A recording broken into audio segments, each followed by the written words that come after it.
अब हम अपना एक नया चैप्टर चालू करेंगे जिसका नाम है ऑल्टरनेटिंग करंट। चलिए देखो, इस चैनल पर हमने एक क्रैश कोर्स चालू किया है जिसमें हम फिजिक्स के हर चैप्टर के फॉर्मूले देखेंगे, ठीक है। इसलिए इस क्रैश कोर्स का हमने नाम रखा है फॉर्मूला शॉर्ट। और इस क्रैश कोर्स में अब तक हम ये 3 चैप्टर कर चुके हैं। एक मूविंग चार्जेस एंड मैग्नेटिज्म, दूसरा चैप्टर मैग्नेटिज्म एंड मैटर, तीसरा चैप्टर इलेक्ट्रोमैग्नेटिक इंडक्शन, ठीक है। अगर इन तीनों चैप्टर में से आपने कोई भी चैप्टर मिस किया है तो जाकर आप देख सकते हैं। आज हम पढ़ने वाले हैं ऑल्टरनेटिंग करंट। चलिए देखो, एवरेज करंट। देखो एवरेज करंट क्या होता है वो देखो।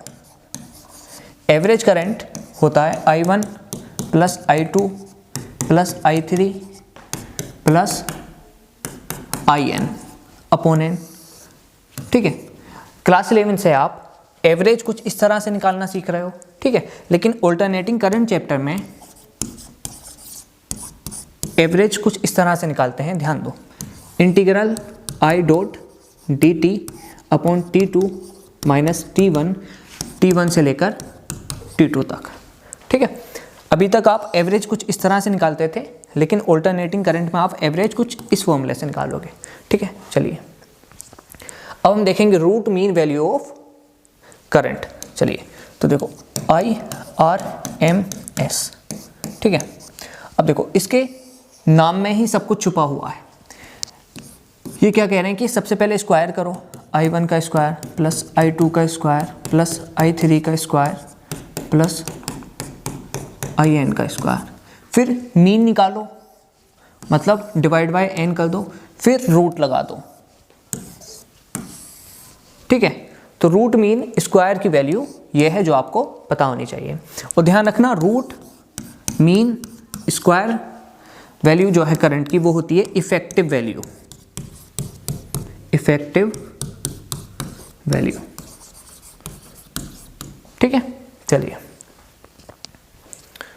अब देखो, sine omega t, cos omega T, sine square omega T और कोज स्क्वायर ओमेगा टी के कुछ एवरेज के डाटा आपको रटे होने चाहिए, ठीक है। अब देखो ये जो डंडा लगा है ना ऊपर, ये बता रहा है कि एवरेज निकालो इन सब का, ठीक है। चलिए तो ध्यान रखना, साइन ओमेगा टी का एवरेज होता है 0 फुल साइकिल में, लेकिन साइन ओमेगा टी का एवरेज होता है 2/पाई हाफ साइकिल में। वहीं कोज ओमेगा टी का एवरेज होता है फुल साइकिल में 0 और हाफ साइकिल में होता है 2/पाई। साइन स्क्वायर ओमेगा टी का एवरेज होता है फुल साइकिल में हाफ साइकिल में होता है half. Cos square omega T का भी एवरेज फुल साइकिल में होता है हाफ साइकिल में होता है हाफ, ठीक है। तो ये सारे डाटा आपको याद होने चाहिए, क्वेश्चन को सोल्व करने में हेल्प करेंगे, ठीक है। अब देखो sinusoidal type of alternating current. अब देखो ऑल्टरनेटिंग करंट के बहुत सारे वेरिएशन हैं, लेकिन आपके सिलेबस में जो है स्पेशली वो है साइनोसॉइडल टाइप का। साइनोसॉइडल टाइप मतलब जिसमें साइन की तरह कर्व बने, ठीक है।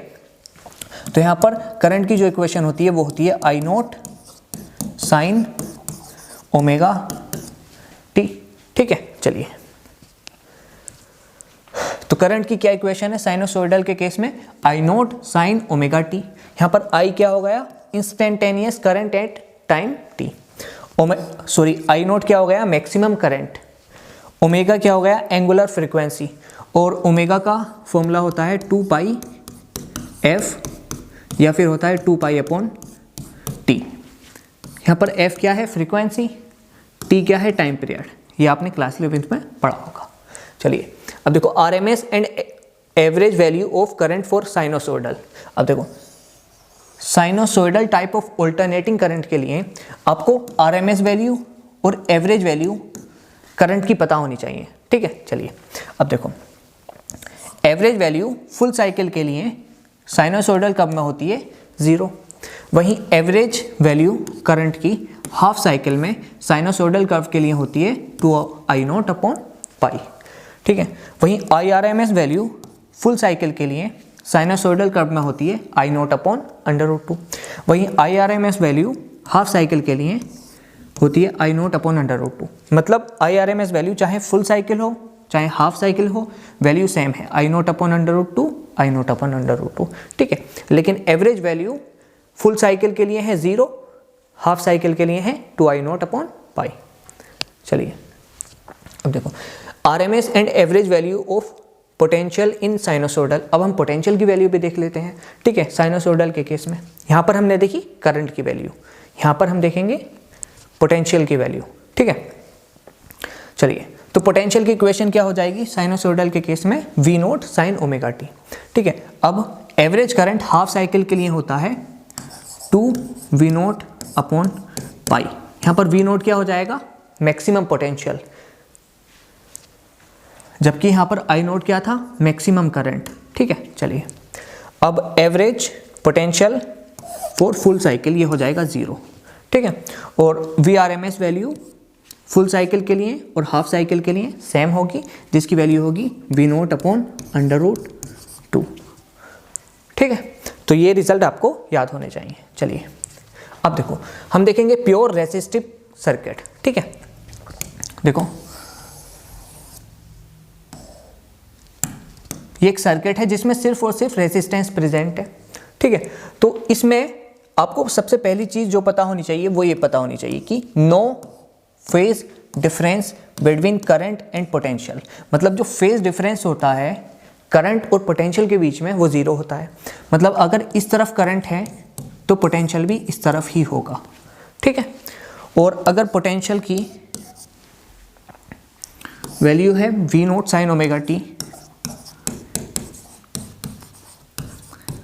तो करंट की वैल्यू भी हो जाएगी I0 sin ωt, ठीक है। मतलब देखो दोनों का फेज सेम है, कोई भी फेज डिफरेंस नहीं है, ठीक है। चलिए अब देखो ये वही बात लिखी है, in pure resistive circuit no phase difference in current and potential difference. मतलब अगर करंट की डायरेक्शन ये होगी तो पोटेंशियल डिफरेंस की डायरेक्शन भी ये होगी, ठीक है। चलिए अब देखो फेजर डायग्राम देख लेते हैं।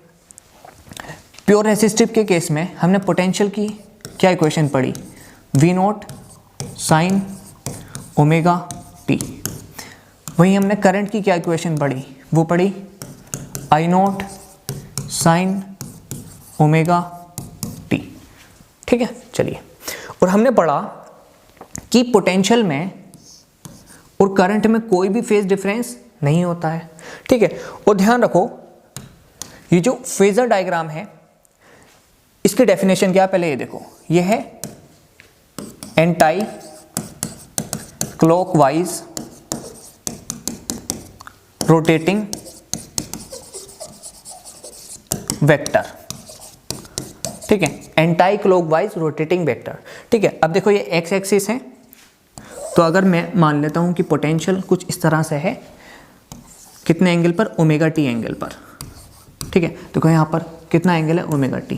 तो एक्स एक्सिस से एंटाई क्लॉकवाइज चलेंगे तो मान लेते हैं पोटेंशियल की ये कुछ इस तरह से इक्वेशन आई, ठीक है। तो ध्यान रखो पोटेंशियल में और करंट में कोई भी फेज डिफरेंस नहीं है, तो करंट की इक्वेशन भी इसी तरफ आएगी, ठीक है। तो फेजर डायग्राम कुछ इस तरह से बनता है। और एक बात और ध्यान रखो, यहाँ पर I0 की जो वैल्यू होगी वो होगी V0/R। यहाँ पर R क्या है, रेसिस्टेंस, V0 क्या है, मैक्सिमम पोटेंशियल, ठीक है।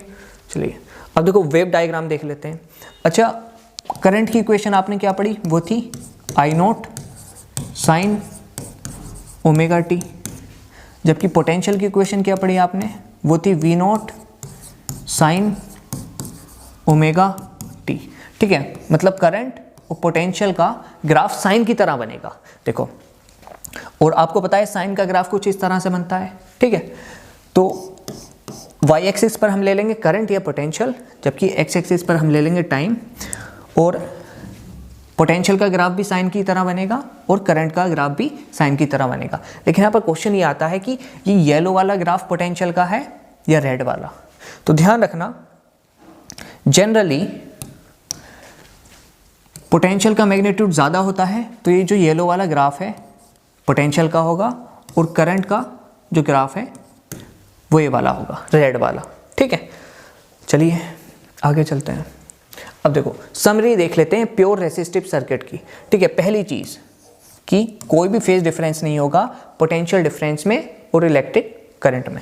मतलब अगर करंट की डायरेक्शन ये है तो पोटेंशियल की डायरेक्शन भी ये होगी। ठीक है, अब देखो अगर पोटेंशियल की equation V naught sine omega T है तो करंट की इक्वेशन भी I naught sine omega T हो जाएगी। ठीक है, और करंट क्या होता है, potential difference upon resistance. Potential की वैल्यू यहाँ पुट करोगे तो आ जाएगा V naught sine omega T upon R. V naught upon R को हम I से रिप्लेस कर देंगे, I नॉट से। ठीक है, तो यहाँ पर I नॉट की वैल्यू कितनी हो गई, वो हो गई V नॉट अपॉन आर। चलिए, अब फेजर डायग्राम आपको मालूम है, जिस तरफ पोटेंशियल होगा उसी तरफ करंट होगा और दोनों साइन के ग्राफ बनेंगे। बस फ़र्क ये होगा पोटेंशियल डिफरेंस का मैग्नीट्यूड जनरली थोड़ा सा ज़्यादा होगा, करंट का मैग्नीट्यूड थोड़ा सा कम होगा। ठीक है, चलिए अब प्योरली इंडक्टिव सर्किट। ठीक है, अब देखो इस सर्किट में सिर्फ और सिर्फ इंडक्टर है। ठीक है, और इंडक्टर का ये एल क्या है, आपने EMI चैप्टर में पढ़ा था। एल क्या है, कोफिशिएंट ऑफ सेल्फ इंडक्टेंस। ठीक है, चलिए अब प्योर इंडक्टर के केस में आपको ये नोट पॉइंट ध्यान रखना होगा कि current lags behind potential by 90 degree. मतलब करंट 90 डिग्री पीछे रहता है पोटेंशियल से, या आप ये भी कह सकते हैं पोटेंशियल 90 डिग्री आगे रहता है करंट से। मतलब अगर पोटेंशियल ये है तो इसके पीछे 90 डिग्री करंट होगा। मतलब करंट से कितना आगे है पोटेंशियल, 90 डिग्री। या आप ये भी कह सकते हैं पोटेंशियल से करंट कितना पीछे है, 90 डिग्री। ठीक है, चलिए तो एक बात ध्यान रखो, अगर करंट इधर है तो इधर क्या हो जाएगा पोटेंशियल, मतलब पोटेंशियल करंट से कितना आगे हो जाएगा, 90 डिग्री। तो यहाँ पर जो फेज डिफरेंस आ जाएगा वो आ जाएगा 90 डिग्री, जिसको रेडियन में हम π/2 भी कहते हैं। ठीक है, पहली चीज़। और दूसरी चीज़, अगर पोटेंशियल की इक्वेशन है ये V naught sine omega t, तो करंट की इक्वेशन हो जाएगी I नॉट साइन। अब देखो पोटेंशियल 90 डिग्री आ गया है करंट से। ठीक है, तो यहाँ पर हो जाएगा ओमेगा टी माइनस 90 डिग्री। ठीक है, ये माइनस 90 हमने करंट की इक्वेशन में क्यों किया, क्योंकि करंट पोटेंशियल से 90 डिग्री पीछे है। ठीक है, चलिए तो एक इक्वेशन ये आ गई पोटेंशियल की V naught sine omega T, और करंट की एक इक्वेशन ये आ गई I naught sine omega T minus 90 degree. ठीक है, अब आपने क्लास 11th में पढ़ा होगा sine omega T sine omega T minus 90 degree is equals to negative cos omega T. क्या आपने ये चीज़ ट्राइगोनोमेट्री में पढ़ी है? जहाँ आपने क्वाड्रेंट रूल पढ़ा था ना, वहाँ आपको कन्वर्जन साइन को कोज में और कोज को साइन में कन्वर्ट करना सिखाया होगा। अगर आपको ये चीज़ समझ में नहीं आई कि sine omega T minus 90 degree negative cos omega t कैसे हुई, तो आप बेसिक मैथमेटिक्स में जाइए इसी चैनल पर, और वहाँ पर क्वाड्रेंट रूल होगा। ठीक है, तो आप क्वाड्रेंट रूल जाकर पढ़िए, आपको समझ में आ जाएगा। ठीक है, चलिए तो यहाँ से आप करंट की इक्वेशन ये भी लिख सकते हो, negative I naught cos omega T. ठीक है, चलिए अब देखो यहाँ पर जो I नॉट की वैल्यू होगी वो होगी V नॉट अपॉन XL। यहाँ पर XL क्या है, यहाँ पर XL है इंडक्टिव रेसिस्टर। ठीक है, इंडक्टिव रेसिस्टर। ठीक है, और XL की जो वैल्यू होती है वो होती है ओमेगा L। अब आपने पढ़ा होगा ओमेगा की वैल्यू, एक तो ये होती है 2 पाई f। f क्या है, लीनियर फ्रीक्वेंसी। ठीक है, और ओमेगा की एक और वैल्यू आपने ये पढ़ी होगी 2 पाई अपॉन t। t क्या है, टाइम पीरियड। तो यहाँ से XL की एक और वैल्यू आ जाएगी, वो हो चुकी 2 पाई f। एक और वैल्यू आ जाएगी, वो होगी 2 पाई अपॉन t। ठीक है, तो प्योरली इंडक्टिव के केस में ये सारे फॉर्मूले आपको पता होने चाहिए। चलिए अब देखो फेजर डायग्राम कैसे बनाओगे, ठीक है। तो पोटेंशियल की इक्वेशन क्या है, वो है V naught sine omega T, और करंट की इक्वेशन क्या है, वो है I naught sine omega T minus 90 degree, ठीक है। अब अगर करंट को थोड़ा सा अच्छे से वो लिखना चाहते हो तो ये हो जाएगी निगेटिव कोस ओमेगा टी,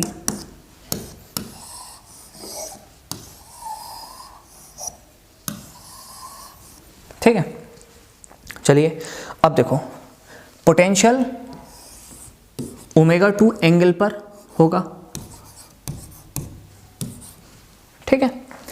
लेकिन अगर आप करंट की बात करोगे तो करंट पोटेंशियल से कितने एंगल पीछे है, 90 डिग्री। मतलब करंट को आपको यहां पर बनाना पड़ेगा, कितना पीछे, 90 डिग्री पीछे, किससे, पोटेंशियल से, ठीक है। तो ये हो गया करंट, ठीक है। चलिए अब देखो वेव डायग्राम देख लेते हैं। तो आपने पीछे पढ़ा कि पोटेंशियल की क्या इक्वेशन है, वो है V naught sine omega t, जबकि करंट की क्या इक्वेशन है, वो है आई नॉट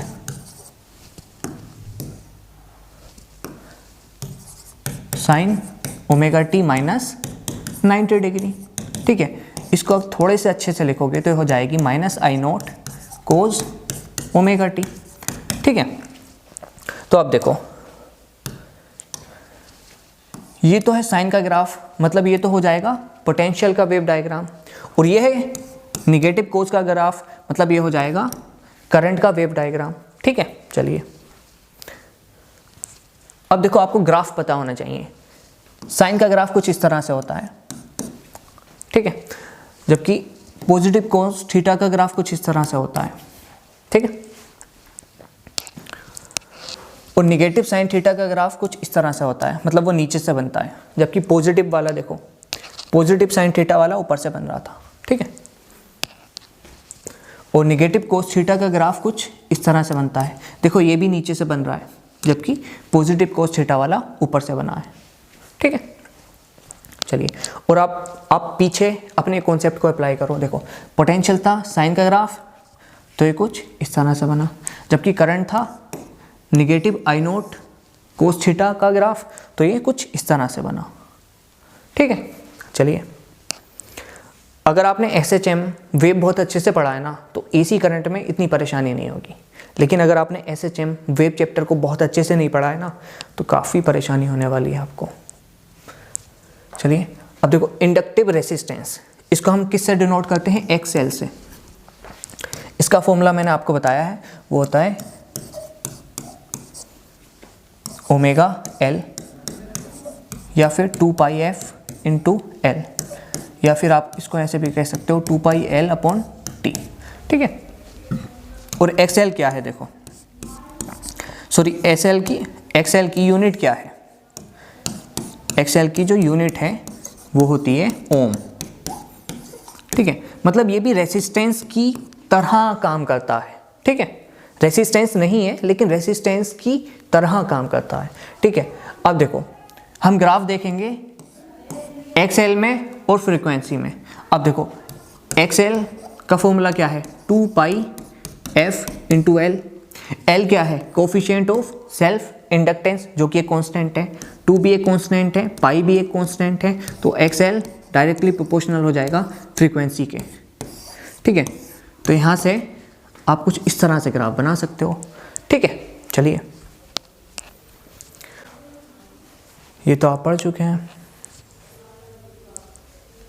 वेट, हाँ ये तो आप पढ़ चुके हैं।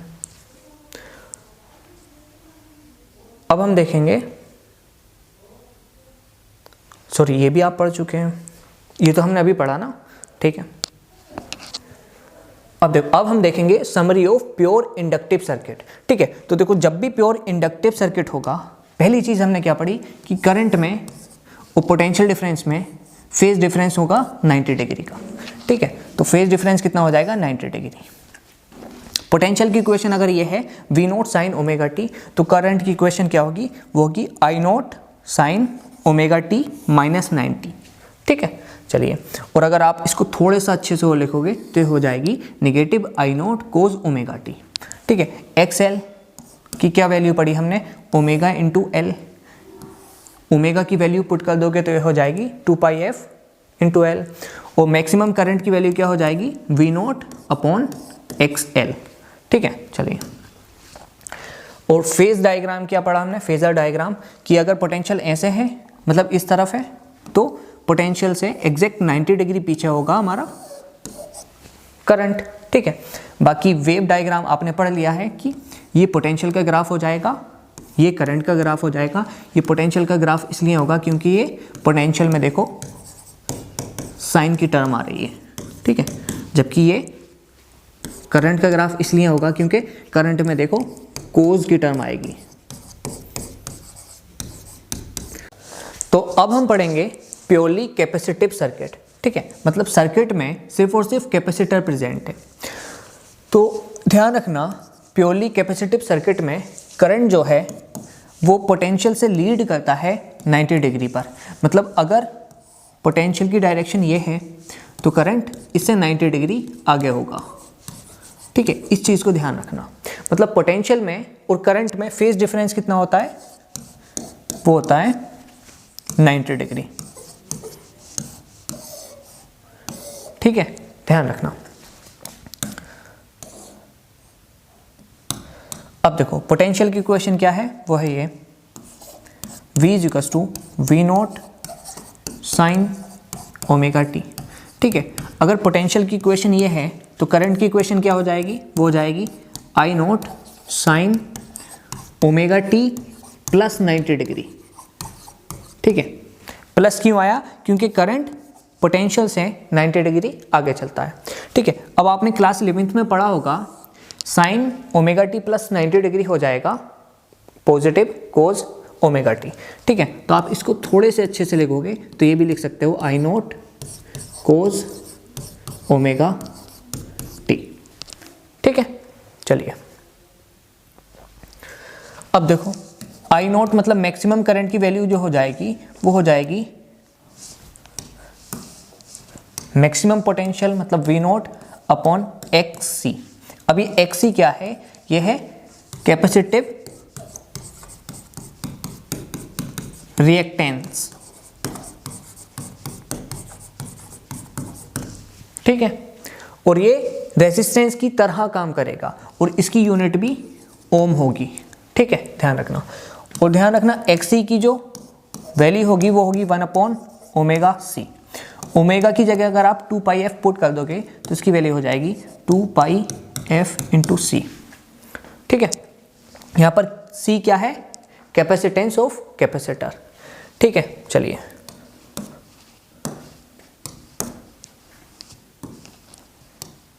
आगे चलते हैं। अब देखो फेजर डायग्राम देखते हैं। देखो एक बात बताओ, पोटेंशियल की इक्वेशन क्या थी, वो थी V naught sine omega T. ठीक है, फिर करंट की इक्वेशन क्या हो गई, वो हो गई I naught sine omega t plus 90 degree. ठीक है, इसको थोड़े से और अच्छे से लिखोगे तो ये हो जाएगी I naught cos omega T. ठीक है, मतलब यहाँ से आपको क्लियरली पता चल रहा है कि करंट जो है पोटेंशियल से 90 डिग्री आगे होगा। ठीक है, मतलब अगर पोटेंशियल कुछ यहाँ पर है, मतलब मान लीजिए एक्स एक्सिस से हम anti clockwise omega T angle पर चले और यहाँ पर आपका पोटेंशियल है, तो पोटेंशियल से 90 डिग्री दूर आपका करंट होगा। ठीक है, मतलब देखो कितना आगे है पोटेंशियल से करंट, 90 डिग्री। ठीक है, चलिए अब वेव डायग्राम देख लेते हैं। तो आप बताओ आपकी पोटेंशियल की इक्वेशन क्या थी, वो थी V naught sine omega T. आपकी करंट की इक्वेशन क्या हो गई थी, वो हो गई थी I naught cos omega T. ठीक है, अब देखो ये जो रेड वाला कर्व है, ये कर्व है साइन का, तो ये हो जाएगा पोटेंशियल का कर्व। जबकि ये जो पिंक वाला कर्व है, ये कर्व है कोस का, तो ये हो जाएगा करंट का कर्व। ठीक है, चलिए अब कैपेसिटिव रिएक्टेंस देख लेते हैं जिसको हम XC से रिप्रेजेंट करेंगे। तो मैं बता चुका हूँ XC का फॉर्मूला क्या होता है, 1/ωc। ओमेगा की वैल्यू 2πf पुट कर दोगे तो हो जाएगा 2πf। ठीक है, अब हम ग्राफ देखेंगे कैपेसिटिव रिएक्टेंस में और एंगुलर फ्रीक्वेंसी में। ठीक है, तो देखो यहाँ से XC जो है वो इन्वर्सली प्रोपोर्शनल है ओमेगा के, तो ग्राफ कुछ इस तरह से आ जाएगा। अब हम ग्राफ देखेंगे XC में और फ्रीक्वेंसी में। इस फॉर्मूले से देखो XC इन्वर्सली प्रोपोर्शनल है फ्रीक्वेंसी के, तो इसका ग्राफ भी इस तरह से आ जाएगा, इन्वर्सली प्रोपोर्शनल।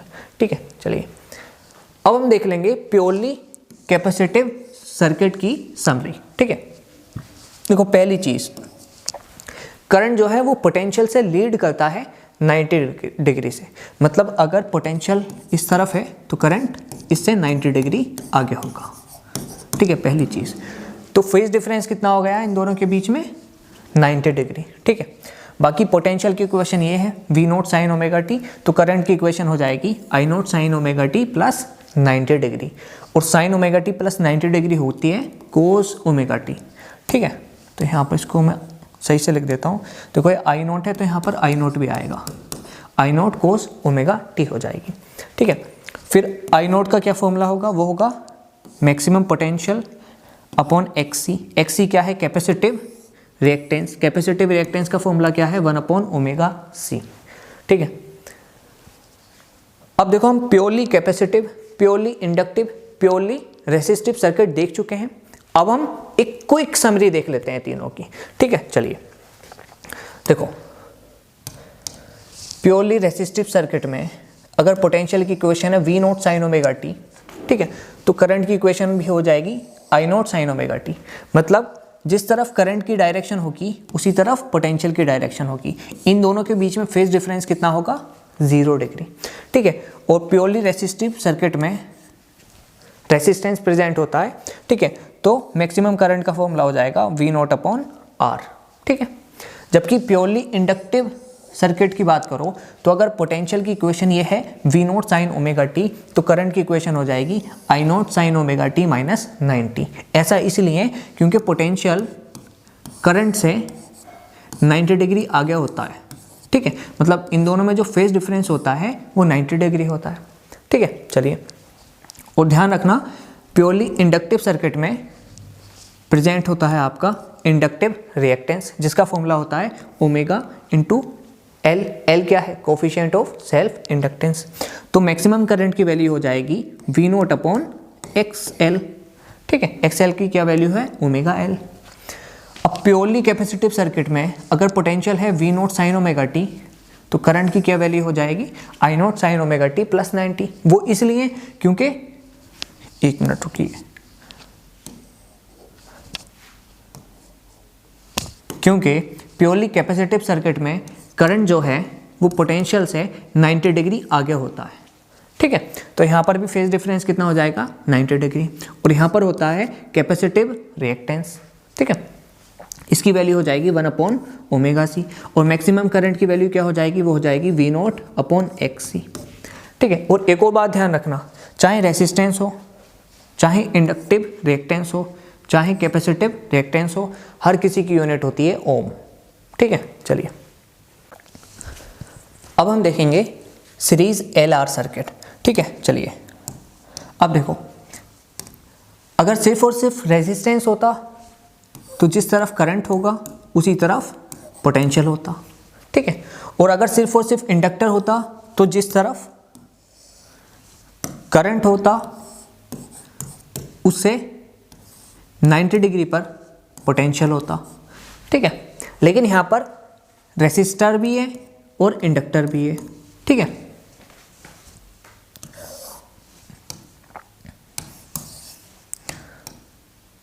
तो अगर मान लेते हैं इस तरफ करंट है तो रेसिस्टेंस चाहेगा कि पोटेंशियल भी इस तरफ आए। ठीक है, और इंडक्टर चाहेगा कि करंट से 90 डिग्री पर आए पोटेंशियल। ठीक है, तो अब यहां पर हमको दोनों की बात सुननी पड़ेगी। मतलब कहीं ना कहीं इन दोनों के बीच में नेट पोटेंशियल आएगा। ठीक है, मैं फिर से दोहराता हूँ, अगर सिर्फ रेसिस्टेंस होता तो जिस तरफ करंट होगा उसी तरफ पोटेंशियल हो जाता। अगर सिर्फ और सिर्फ इंडक्टर होता तो जिस तरफ करंट होगा उसे 90 डिग्री आगे पर पोटेंशियल हो जाएगा, लेकिन यहाँ पर दोनों है।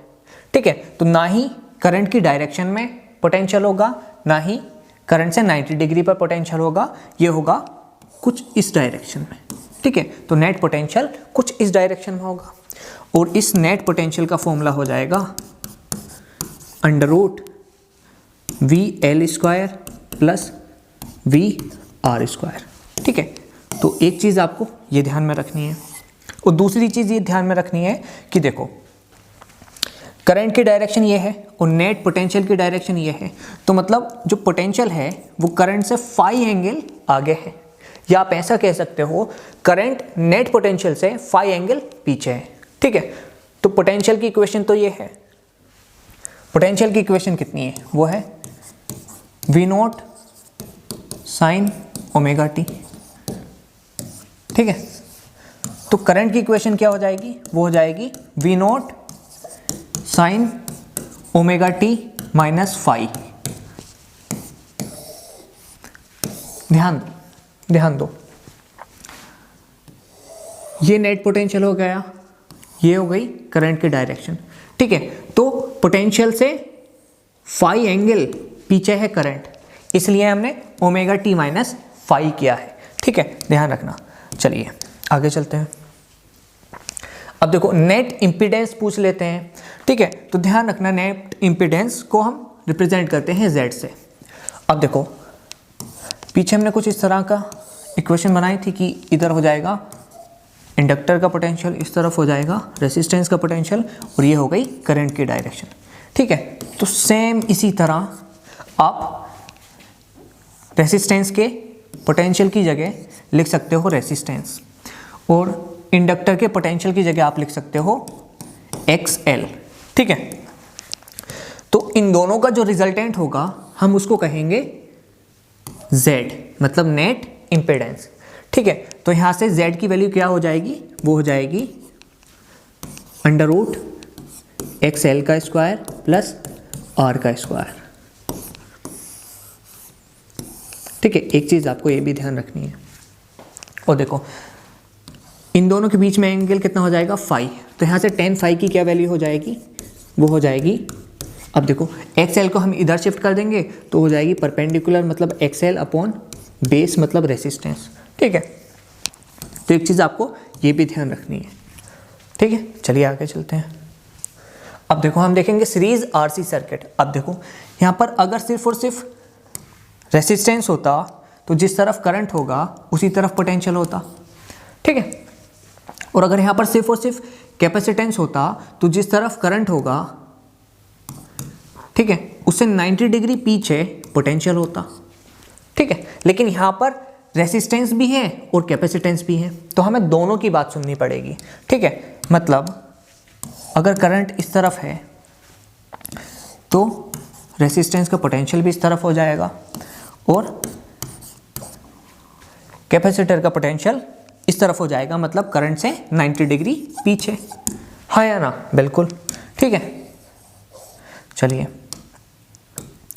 ठीक है, तो देखो इनका जो नेट पोटेंशियल आ जाएगा वो आ जाएगा ये, और इस नेट पोटेंशियल की वैल्यू हो जाएगी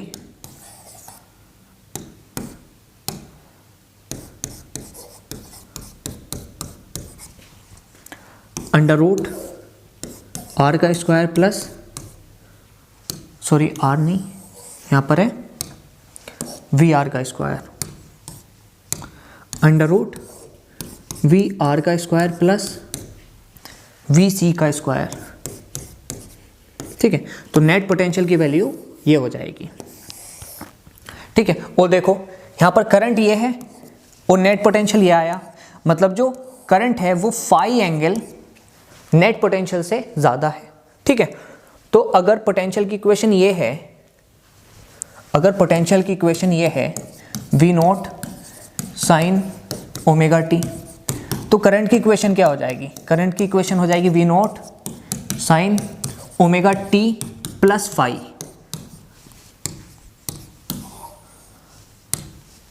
+5 हमने क्यों किया, समझ में आया? क्योंकि अगर करंट की डायरेक्शन ये है तो जो नेट पोटेंशियल है उसकी डायरेक्शन ये है, मतलब जो नेट पोटेंशियल है वो करंट से फाई एंगल पीछे है, ठीक है। तो ये आपको उम्मीद है समझ में आई होगी। चलिए आगे चलते हैं, अब नेट इम्पीडेंस देख लेते हैं, ठीक है। तो अभी हमने क्या देखा, अगर करंट की डायरेक्शन ये है तो रेसिस्टेंस का पोटेंशियल इधर होगा और कैपेसिटेंस का पोटेंशियल इधर होगा और कुछ नेट पोटेंशियल इधर आएगा जो कि करंट से होगा फाई एंगल पीछे, ठीक है। अब सिमिलरली आप इस VR की जगह रिप्लेस कर सकते हो रेसिस्टेंस को और इस VC की जगह रिप्लेस कर सकते हो XC को, मतलब कैपेसिटिव रिएक्टेंस को।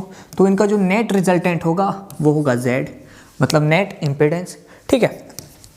तो यहाँ से Z की वैल्यू क्या आ जाएगी, वो आ जाएगी XC का स्क्वायर प्लस R का स्क्वायर अंडर रूट, ठीक है। तो एक ये वैल्यू भी आपको याद होनी चाहिए। बहुत बार ये पूछ लेंगे कि ये फाई एंगल बताओ, मतलब नेट पोटेंशियल में और करंट में कितना एंगल है या फेज डिफरेंस है वो बताओ। तो इसकी वैल्यू हो जाएगी tan phi XC upon R, ठीक है। तो ये भी आपको पता होनी चाहिए। चलिए अब देखो पावर इन AC।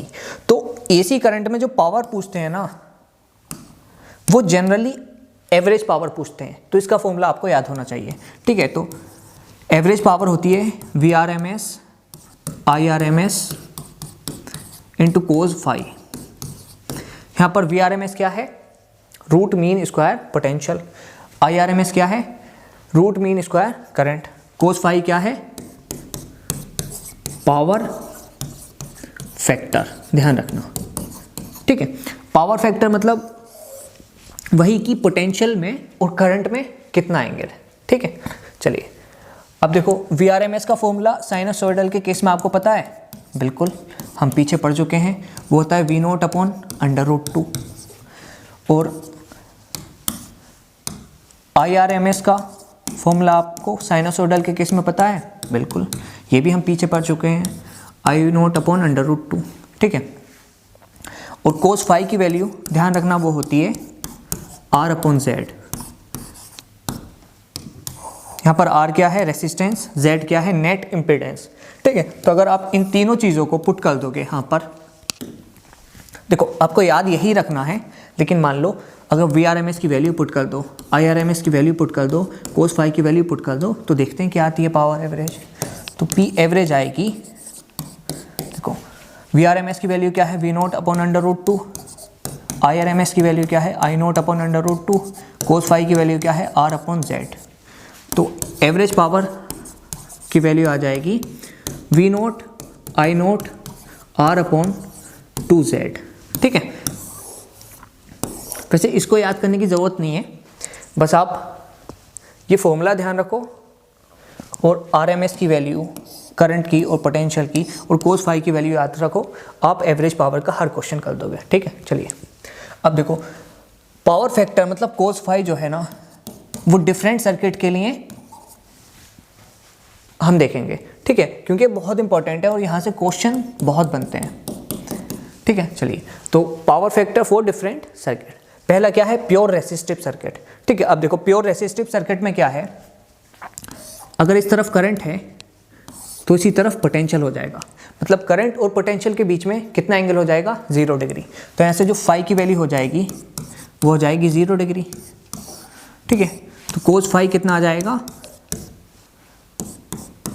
फाई की वैल्यू कितनी है 0 डिग्री, तो कोस 0 की वैल्यू कितनी हो जाएगी 1, मतलब जो पावर फैक्टर है उसकी वैल्यू हो जाएगी 1। तो यहाँ से एवरेज पावर क्या आ जाएगी वो देख लेते हैं, एवरेज पावर हो जाएगी VRMS इंटू IRMS इंटू 1, ठीक है। कोस फाई की जगह 1 आ जाएगा। तो ये फॉर्मूला हो गया आपका एवरेज पावर का, किसके केस में, प्योर रेसिस्टिव के केस में, ठीक है। चलिए अब देखो प्योर इंडक्टर के केस में, ठीक है। चलिए अब देखो प्योर इंडक्टर के केस में क्या होता था कि अगर करंट की डायरेक्शन ये है तो पोटेंशियल करंट से 90 डिग्री आगे होगा, ठीक है। तो यहाँ पर फाई की वैल्यू कितनी हो गई 90 डिग्री। अब कोस फाई क्या था, पावर फैक्टर, फाई की जगह 90 डिग्री रखोगे तो ये हो जाएगी 0, मतलब जो एवरेज पावर है वो कितनी हो जाएगी, 0। ठीक है, मतलब इंडक्टर के केस में कोई भी एनर्जी या पावर लॉस नहीं होता है, आप यहाँ से ये भी समझ सकते हो। ठीक है, चलिए प्योर कैपेसिटिव के केस में देख लेते हैं। अगर इस तरफ करंट की डायरेक्शन थी तो करंट से 90 डिग्री पीछे होता था पोटेंशियल, मतलब यहाँ पर फाई की वैल्यू कितनी हो गई, 90 डिग्री, मतलब कोस फाई की वैल्यू कितनी हो गई, 0, मतलब यहाँ पर भी पावर लॉस कितनी हो जाएगी, 0। मतलब चाहे सर्किट कैपेसिटिव हो प्योरली, चाहे सर्किट प्योरली इंडक्टिव हो, एवरेज पावर 0 होगी दोनों में। चलिए अब देखो LR सर्किट देख लेते हैं। LR में क्या था, अगर करंट की डायरेक्शन ये है तो पोटेंशियल इन रेसिस्टेंस इधर होगा, पोटेंशियल इन इंडक्टर ये होगा। ठीक है, तो यहाँ पर जो नेट पोटेंशियल बनेगा वो कुछ इस तरह से बनेगा, हाँ या ना। ठीक है, तो करंट के और पोटेंशियल के बीच में कुछ एंगल हो जाएगा फाई। ठीक है, जिसकी वैल्यू हमको नहीं पता है। ठीक है, चलिए अब अगर आप रेसिस्टेंस देखें तो यहाँ VR की जगह आ जाएगा R, VL की जगह आ जाएगा X L, और यहाँ पर Z आ जाएगा। ठीक है, Z क्या है, नेट इम्पीडेंस। ठीक है, तो ये फाई क्या था, ये वाला एंगल। ठीक है, तो यहाँ से कोस फाई की वैल्यू क्या हो जाएगी, वो हो जाएगी R/Z। ठीक है, तो LR सर्किट के केस में कोस फाई की वैल्यू क्या हो जाएगी, R/Z। तो एवरेज पावर की वैल्यू क्या हो जाएगी, वो हो जाएगी IRMS into VRMS into cos phi की जगह आप क्या लिख सकते हो, R/Z। ठीक है, अगर LR सर्किट में Z की वैल्यू आपको पता होनी चाहिए तो वो होती है √XL² प्लस R²। ठीक है, तो आप Z की जगह ये वाली वैल्यू भी लिख सकते हो। ठीक है, चलिए अब RC सर्किट में देख लेते हैं। ठीक है, देखो RC सर्किट में क्या होता था, अगर करंट इधर है तो रेसिस्टेंस का पोटेंशियल इधर होगा, और जो पोटेंशियल इन कैपेसिटिव सर्किट होगा वो 90 डिग्री पीछे होगा करंट से, मतलब VC। ठीक है, तो कुछ नेट पोटेंशियल ये आएगा, मतलब जो करंट में और नेट पोटेंशियल में एंगल हो जाएगा वो कुछ फाई हो जाएगा।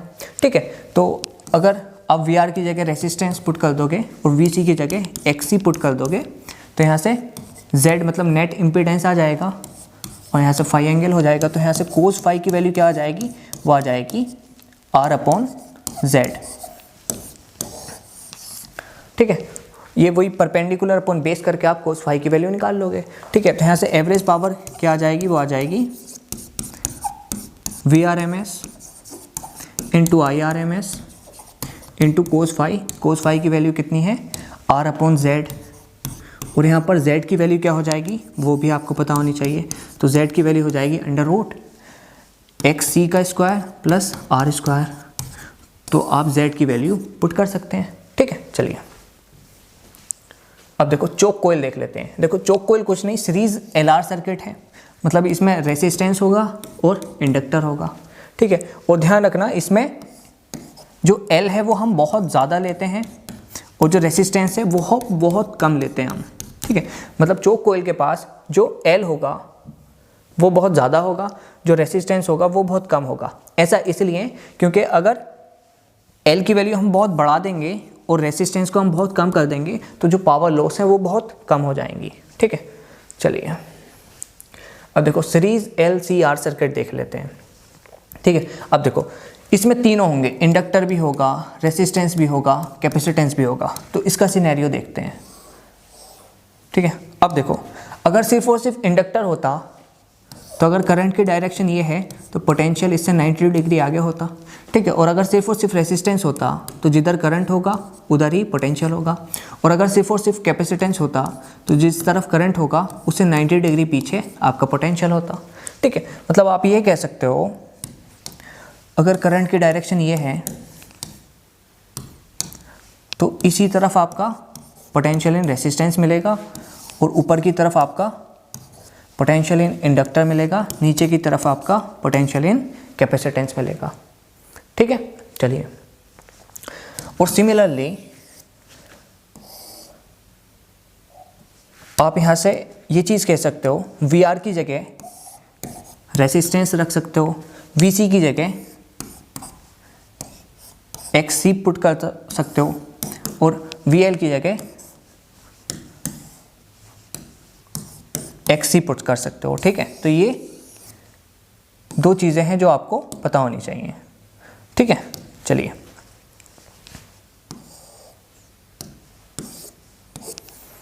आगे चलते हैं। अब देखो यहाँ पर 3 केस बनेंगे। केस 1, अगर VL ज़्यादा है VC से, ठीक है, तो XL भी ज़्यादा होगा XC से। ठीक है, तो अगर VL ज़्यादा है मतलब ये ज़्यादा है और VC कम है, तो जो नेट इनका रिजल्टेंट है वो ऊपर की तरफ आ जाएगा। मतलब आप इसको रफ कर सकते हो और यहाँ पर लिख सकते हो VL माइनस VC। ठीक है, तो अब देखो रेसिस्टेंस में पोटेंशियल इस तरफ और इनका नेट रिजल्टेंट इस तरफ, तो जो नेट पोटेंशियल आएगा वो आ जाएगा कुछ इस तरफ। मैं थोड़ा इसको बड़ा कर लेता हूँ। ठीक है, तो जो नेट पोटेंशियल आ जाएगा वो आ जाएगा इस तरफ। ठीक है, और इसकी वैल्यू क्या हो जाएगी, वो हो जाएगी अंडर रूट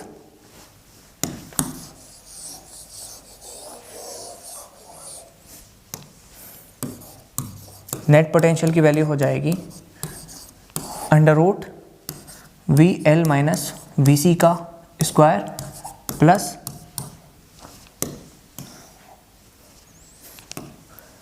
वी आर का स्क्वायर। ठीक है, तो आपको ये चीज़ पता होनी चाहिए। चलिए आगे चलते हैं। अब देखो ये हो गया वी एल माइनस वी सी, इधर आ गया वी आर। तो सिमिलरली अब वी आर की जगह क्या लिख सकते हो, आप लिख सकते हो आर मतलब रेसिस्टेंस, और सिमिलरली वी एल की जगह क्या लिख सकते हो एक्स एल, वी सी की जगह क्या लिख सकते हो एक्स सी। ठीक है, तो इनका जो नेट इम्पीडेंस आएगा वो आएगा कुछ इस तरफ। ठीक है, Z की नेट वैल्यू कुछ इस तरफ होगी और Z की वैल्यू क्या हो जाएगी, वो हो जाएगी under root X L minus X C का होल स्क्वायर प्लस आर का स्क्वायर। ये आपको पता होना चाहिए। ठीक है, और देखो इनका जो नेट पोटेंशियल आएगा वो आएगा कुछ इस तरफ। ठीक है, और करंट की डायरेक्शन है इस तरफ, तो करंट में और पोटेंशियल डिफरेंस में एंगल मान लीजिए फाई हो जाएगा। ठीक है, तो ये भी एंगल फाई हो जाएगा। तो यहाँ से आप tan फाई निकाल सकते हो, बिल्कुल। tan फाई क्या हो जाएगा एक्स एल माइनस एक्स सी अपॉन रेसिस्टेंस। ठीक है, वही परपेंडिकुलर अपॉन बेस करके आप निकाल लोगे। ठीक है, चलिए अब देखो केस 2 देखेंगे। केस 2, अगर एक्स सी एक्स एल से ज़्यादा है तो वी सी भी वी एल से ज़्यादा होगा। ठीक है, तो देखो यहाँ पर वी सी ज़्यादा है तो कुछ नेट इनका रिजल्ट इधर आएगा। ठीक है, कुछ नेट इनका रिजल्टेंट नीचे की तरफ आएगा, तो ये हो जाएगा V C minus V L. ठीक है, तो अब देखो रेसिस्टेंस में पोटेंशियल इस तरफ है और इन दोनों का रिजल्ट कुछ इस तरफ है, तो जो नेट पोटेंशियल है वो इस तरफ आ जाएगा। ठीक है, और इस नेट पोटेंशियल की वैल्यू क्या हो जाएगी, वो हो जाएगी under root V C minus V L का स्क्वायर प्लस रेसिस्टेंस का स्क्वायर। ठीक है, तो ये आपको पता होनी चाहिए। ठीक है, चलिए आगे चलते हैं। अब देखो करंट इस तरफ है, रेसिस्टेंस का पोटेंशियल इस तरफ है, इन दोनों का रिजल्ट इस तरफ है, तो इस तरफ आ जाएगा नेट पोटेंशियल, जिसकी वैल्यू हम पहले से ही जान चुके हैं। ठीक है, तो करंट में और नेट पोटेंशियल में कितना एंगल हो जाएगा, वो हो जाएगा फाई। ठीक है, अब सिमिलरली आप यहाँ पर वी आर की जगह रेसिस्टेंस रख सकते हो, वहीं वी सी की जगह एक्स सी पुट कर सकते हो माइनस वी एल की जगह एक्स एल पुट कर सकते हो। ठीक है, तो इनका जो नेट रिजल्टेंट आएगा वो इस तरफ आएगा, जिसको हम बोलेंगे Z नेट इम्पीडेंस। ठीक है, तो यहाँ से Z की वैल्यू क्या हो जाएगी, वो हो जाएगी under root V C minus sorry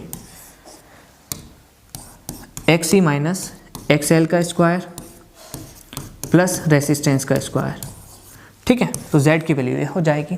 और देखो करंट में और नेट पोटेंशियल में कितना फेज डिफरेंस है, फाई, तो ये हो जाएगा फाई, और आप यहाँ से टेन फाई की वैल्यू निकाल सकते हो जो हो जाएगी X C minus X L upon resistance R, ठीक है।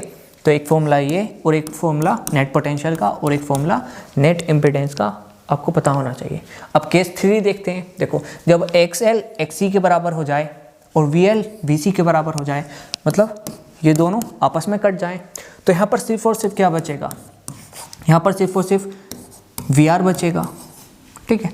और करंट की डायरेक्शन भी इधर होगी और नेट जो पोटेंशियल आया है, जो नेट पोटेंशियल है वो भी करंट की डायरेक्शन में होगा, ठीक है। मतलब ये बन गया प्योर रेसिस्टिव सर्किट, ठीक है। देखो प्योर रेसिस्टिव सर्किट में क्या होता था, जिस तरफ करंट होता था उसी तरफ पोटेंशियल होती थी, ठीक है। अब यहाँ पर अगर वी एल वी सी के बराबर हो गया तो ये दोनों तो एक दूसरे से कट जाएंगे, तो नेट पोटेंशियल इस तरफ होगा और करंट भी इस तरफ है, मतलब ये है प्योरली रेसिस्टिव सर्किट, ठीक है। चलिए अब देखो नेट पोटेंशियल इस तरफ आया जिसकी वैल्यू है वी आर, तो वी आर की जगह क्या लिख दोगे आप, रेसिस्टेंस आर, ठीक है। मतलब यहाँ पर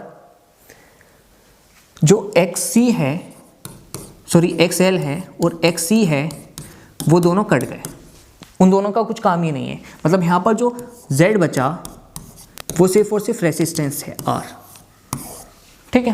तो यहाँ पर नेट पोटेंशियल क्या हो जाएगा VR, नेट रेसिस्टेंस कितना हो जाएगा,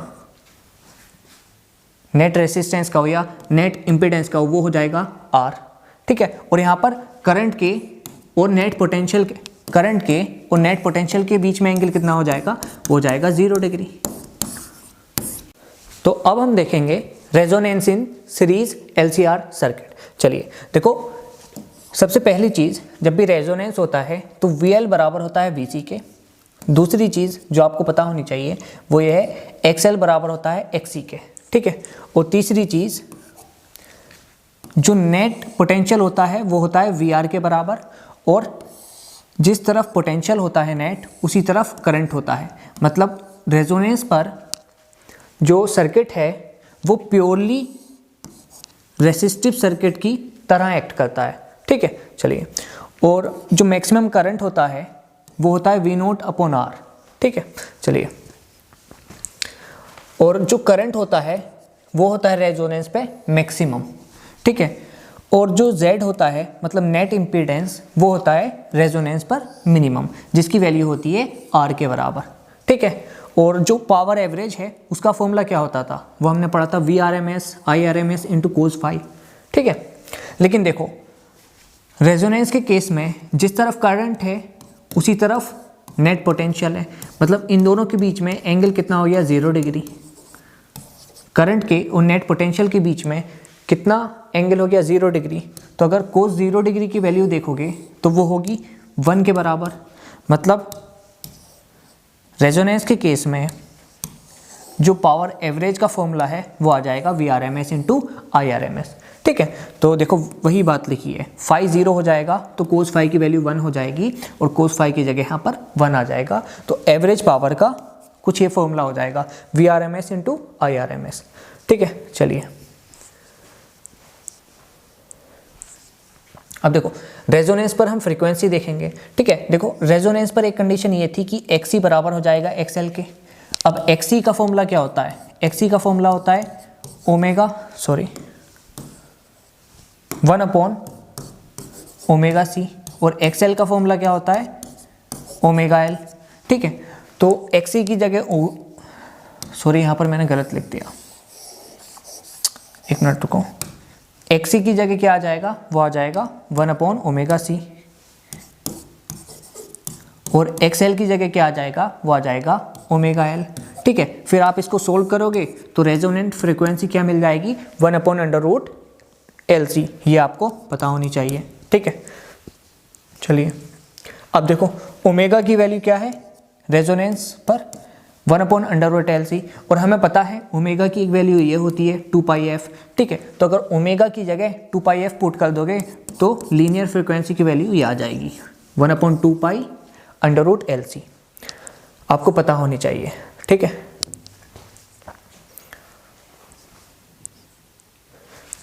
अब देखो, ठीक है, इसको रफ कर देते हैं, इसका कुछ काम नहीं है।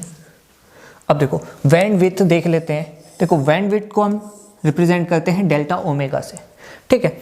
अब देखो इस बैंड विड्थ का जो फॉर्मूला होता है वो होता है R/L।